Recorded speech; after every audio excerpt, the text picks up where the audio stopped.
guys, welcome back to Under the Radar Books. I'm Brittany, and today I want to talk about a category that a lot of people ask me about, and that is how I find out about books. And there are a variety of ways that I find out about new books or old books or whatever it may be. So I'm just going to share those with you and give you guys some tips that I have used in the past.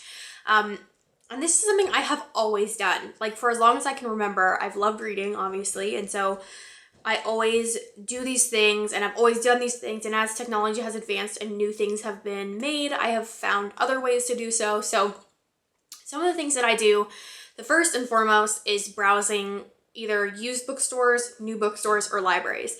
So I will go to any of these places and just honestly walk through the shelves, pick things up, read the blurbs. If anything sounds interesting to me, I'll either check it out or buy it, and I feel like that's a really good way to just find things you maybe wouldn't have heard of before or haven't picked up. It helps you to broaden your horizons and try new things, especially at the library. I think one of the best things about going to the library is that there's really no risk involved because the books are all free. So, you know, if you check something out and you don't like it, that's okay. You can just stop reading it and return it. It's not like you spent the money on it and are going to waste the money because you didn't like it or didn't finish it. So I really appreciate that about the library. There have even been times where I just randomly will grab something off the shelf and just bring it home without even knowing anything about it, and that makes reading really fun and makes you pick up things that maybe you wouldn't normally pick up and maybe be pleasantly surprised by them. So I would highly recommend doing any of those things. Probably the next biggest thing that I use is Goodreads, and I use the function where if I really have liked and enjoyed a book, if I give a book 4 or 5 stars, I will go to the section that says like other books like this, or books other people have enjoyed these books who also enjoyed this one kind of scenario, where they have those little algorithms. So I found lots of books that way where I go through and sometimes find about a lot lesser known books that have similar either storylines or characters or plot points to the book that I read and loved.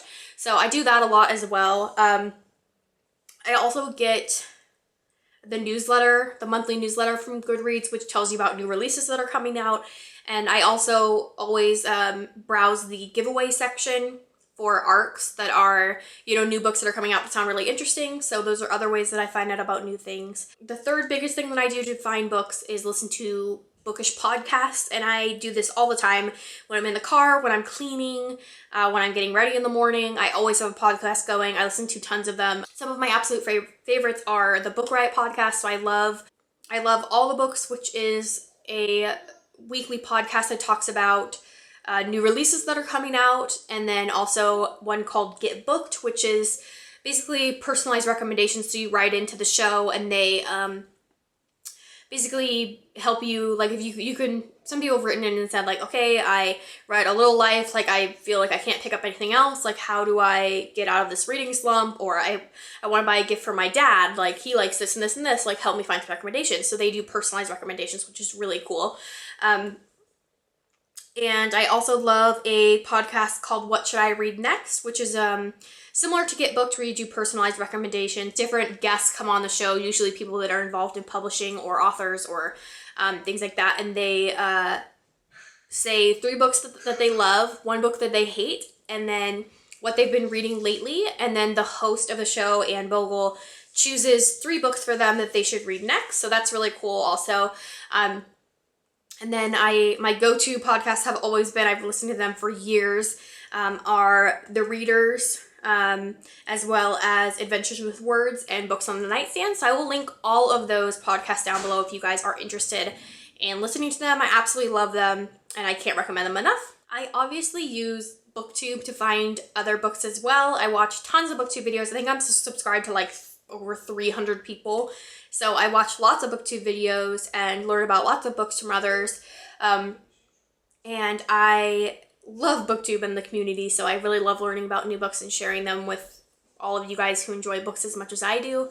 And I also use NetGalley to find out about new things, which is a online resource that brings all sorts of publishers together, and you can request ebooks from them for an honest review. And so especially recently, since I'm going to be packing up all my books, I have been really into NetGalley and finding some new titles that I want to read for my Kindle. So I definitely find out about some new and exciting things through NetGalley. So like I said, I will link all of those resources down below so that you guys can use them if you would like to.